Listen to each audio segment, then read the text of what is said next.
हम शपथ लेते हैं तो मन से लेते हैं। जो संविधान हाथ में लेकर शपथ लिए हैं वो उत्तर दक्षिण का भेद कराना चाहते हैं, हम नहीं होने देंगे।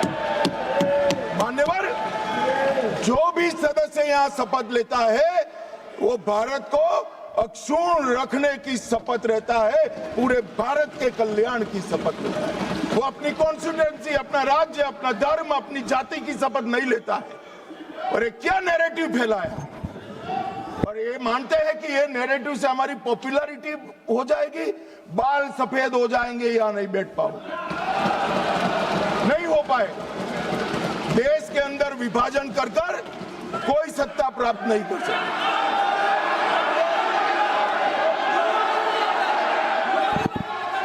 मान्यवर,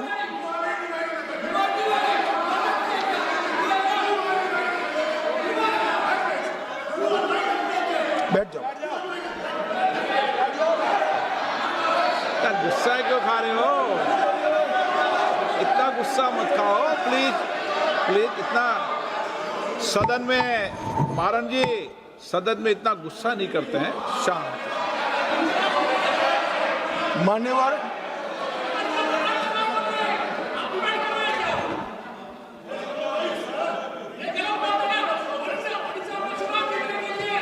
मान्यवर, मान्यवर,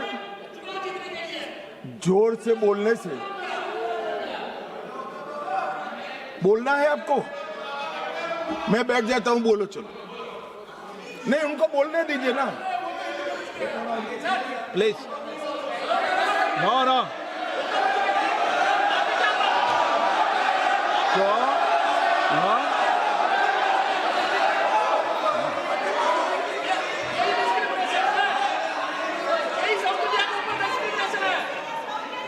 मान्यवर,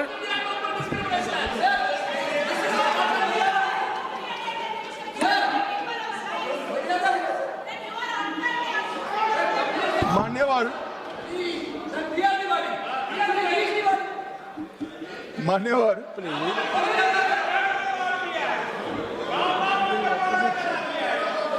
माननीय अध्यक्ष जी,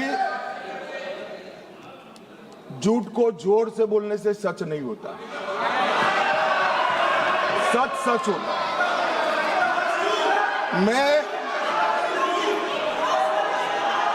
मैं बड़ी शांति से समझा रहा हूं कि ये परिसीमन आयोग और संवैधानिक सुधार के लिए ये नैरेटिव फैलाया जा रहा है। आज भी सभी लोग बोले हैं कि इससे दक्षिण के राज्यों का प्रतिनिधित्व की दृष्टि से नुकसान होगा। मैं ये बात कर रहा हूं, वो हकीकत नहीं है। अब जब मैं हकीकत नहीं है कहता हूं तो कल मैंने डिटेल बताया था, मगर फिर भी भाषण पढ़े जाते हैं फ्यूचर में। ये नैरेटिव तोड़ने के लिए जरूरी है कि मैं एक लाइन में समझाऊंगा। कर्नाटक, आंध्र प्रदेश, तेलंगाना, तमिलनाडु और केरला, 4-5 राज्यों का जो काल्पनिक एक दक्षिण उत्तर करा है, इसके 5 राज्य है, उसकी 543 सीटों में अभी स्ट्रेंथ है 129। अब ये 129 जो स्ट्रेंथ है, 543 के प्रतिशत निकालते हैं तो 23.76% होती है। अब 50% वृद्धि कर जब ये 5 राज्यों की सीटों का हम आवंटन करते हैं तो 129 से बढ़कर 195 होती है। 129 के बढ़कर सीटें 195 होगी, जिसका 816 में प्रतिशत बाहर निकालते हैं तो 23.87 आएगा। तो पहले 23.76 था और अब थोड़ा सा बढ़कर 23.87 होगा। इसलिए मैं कह रहा हूं किसी का नुकसान नहीं। मान्यवर, कुछ सदस्यों ने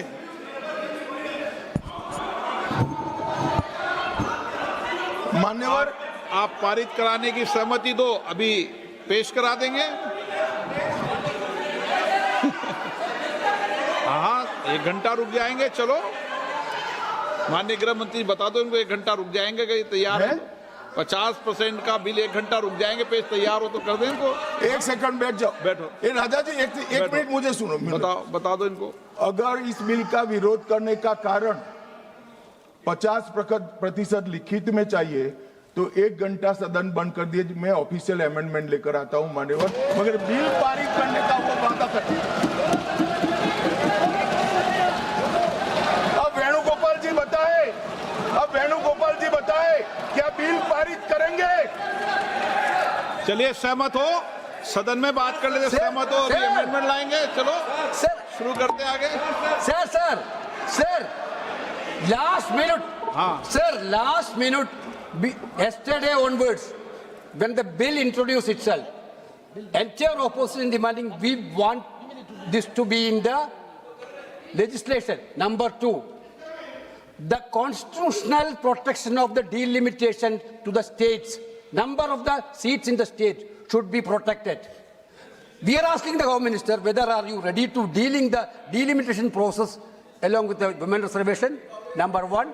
Number 2, if you are ready to include the number of seats in each state by legislation by 50%, these 2 things, are you ready? अब बैठ जाओ, हो गए भाई, तेरा नेता बोल दिया। मान्यवर वेणुगोपाल जी ने 2 शार्प क्वेश्चन पूछे। अरे बैठ जाओ गोगोई साहब, 5 तारीख को काउंटिंग है यार, बैठ जाओ अभी। अरे 4 तारीख को काउंटिंग है, बैठ जाओ। मान्यवर साहब, मैं इनका जवाब देता हूं, इनको बिठा दीजिए। प्लीज।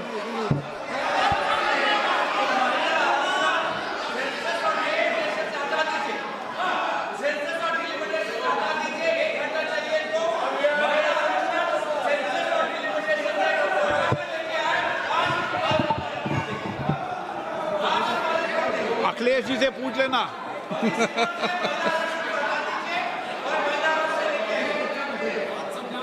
मान्यवर, मुझे लगता है कि आपके नसीब में यश लिखा है, एक बिल पारित हो जाएगा शायद।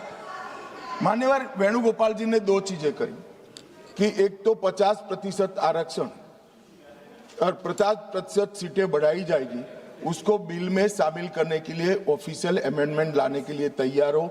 हाँ जी, मैं तैयार हूं।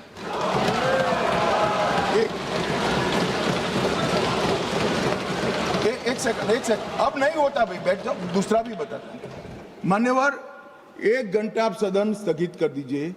1 घंटे में मैं मेरा ऑफिशियल अमेंडमेंट मेरे पास में तैयार है, जेरोक्स कराकर सभी सदस्यों को सर्कुलेट कर दूंगा, क्योंकि हमें 50% सीट बढ़ानी है, हमें कुछ छुपाना नहीं है, हमें कोई चोरी करनी नहीं है, तो हम कर देंगे। और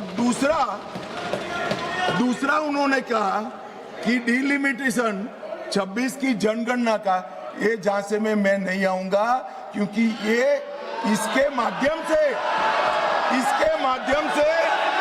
अरे बैठ जाओ ना, बैठ जाओ।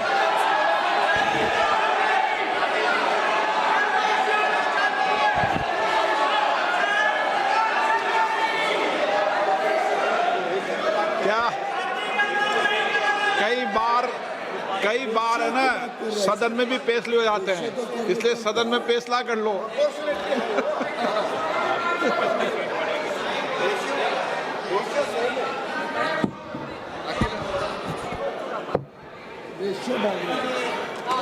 माइक ही नहीं।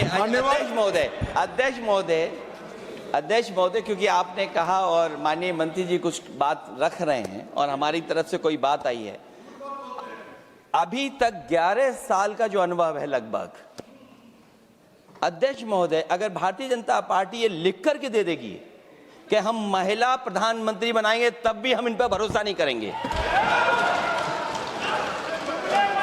मान्यवर, इसलिए ऑफिशियल अमेंडमेंट मैं बाद में इसका जवाब देता हूं। मान्यवर, मैं इस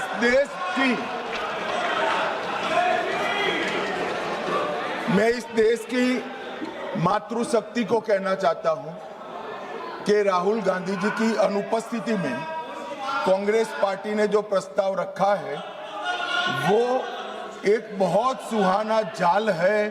महिला आरक्षण को फिर से एक बार 29 के पहले नहीं होने देंगे। इसलिए मान्यवर, ये जो कहते हैं कि हमारे राज्यों का समान भार होना चाहिए, मैं सहमत हूं। महिला आरक्षण 29 के पहले ही करना चाहिए।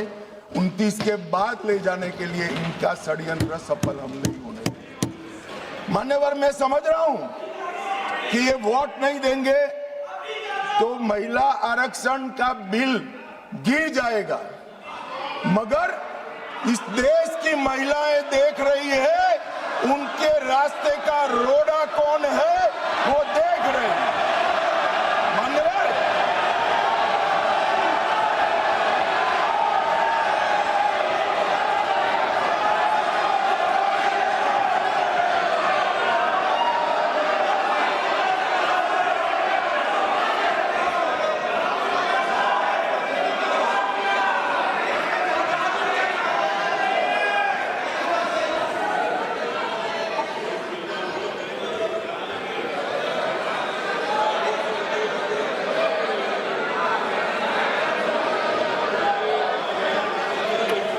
मान्यवर, यहां पर तो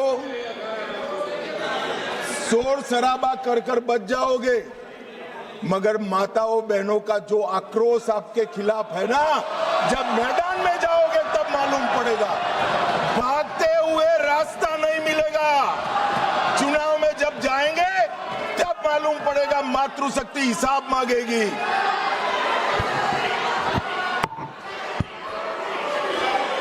मान्यवर, यहां कुछ सदस्यों ने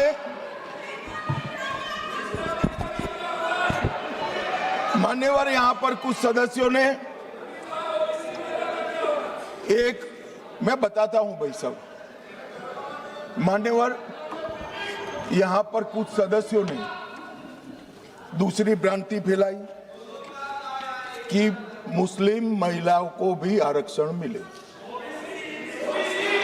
अरे आता हूं भाई, आता हूं। पहले अखिलेश बैठे हैं तो पहले उनकी बात करूं ना।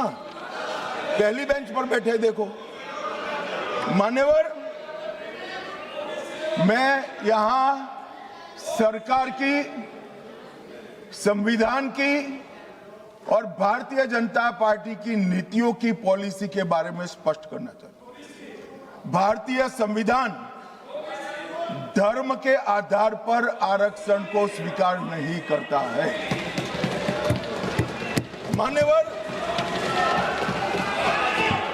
इसके दो कारण हैं। पप्पू सुन लिया ना, अब शांति रखो, ठंड रखो यार, चलो। मान्यवर, आरक्षण पाने की योग्यता पहला कारण है। आरक्षण पाने की योग्यता ऐसी नहीं होनी चाहिए जिसको कोई प्राप्त कर सके। ये संविधान की बात मैं कर रहा हूं। अगर आज कोई अन्य धर्म का व्यक्ति है जिसको आरक्षण मिलता है, यहां नहीं मिलता है, और अगर वो मुस्लिम बन जाता है तो उसको आरक्षण मिलेगा। तो आरक्षण जन्म से ही मिलता है मान्यवर, किसी प्रकार से प्राप्त नहीं किया, इसलिए वहां पर उसको सील किया है। और दूसरा, ओवैसी जी ध्यान से सुनना, दूसरा अनुच्छेद 15(4) के अनुसार आरक्षण उन लोगों के है, उन लोगों के लिए है जो सामाजिक और शैक्षिक रूप से पिछड़े वर्ग में आते हैं या अनुसूचित जाति और अनुसूचित जनजाति में पैदा हुए हैं।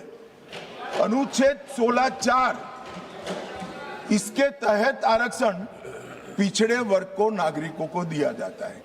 अब संविधान में कहीं पर भी धर्म के आधार पर आरक्षण देने की मान्यता नहीं है।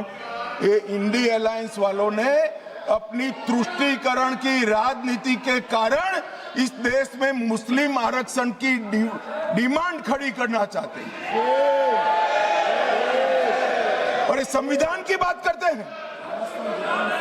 कोई भी संविधान पढ़कर बता दे मुझे, संविधान के किस आर्टिकल से धर्म के आधार पर आप आरक्षण करोगे?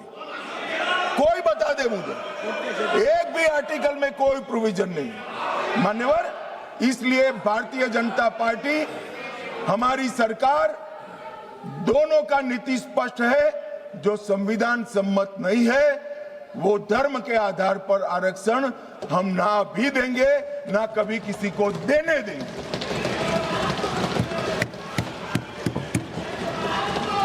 मान्यवर, अब मैं ओबीसी की बात करता हूं, सुनो ना, सीट बदल देनी पड़ेगी पप्पू जी। मान्यवर, इस देश में ओबीसी का सबसे बड़ा कोई विरोधी पार्टी है तो मैं बिल्कुल कंफ्यूजन के बगैर कह सकता हूं, कांग्रेस पार्टी।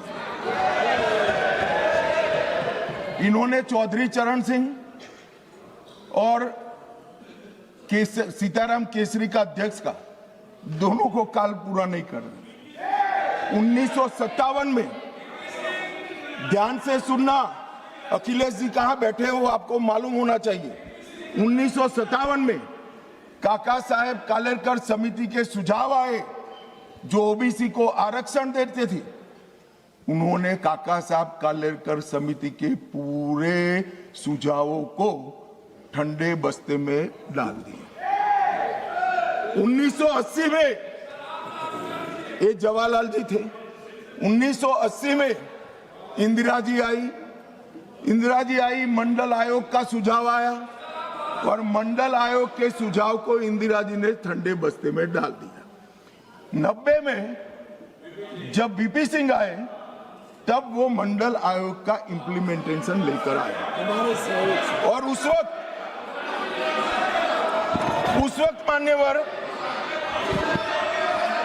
विपक्ष के नेता राजीव गांधी थे।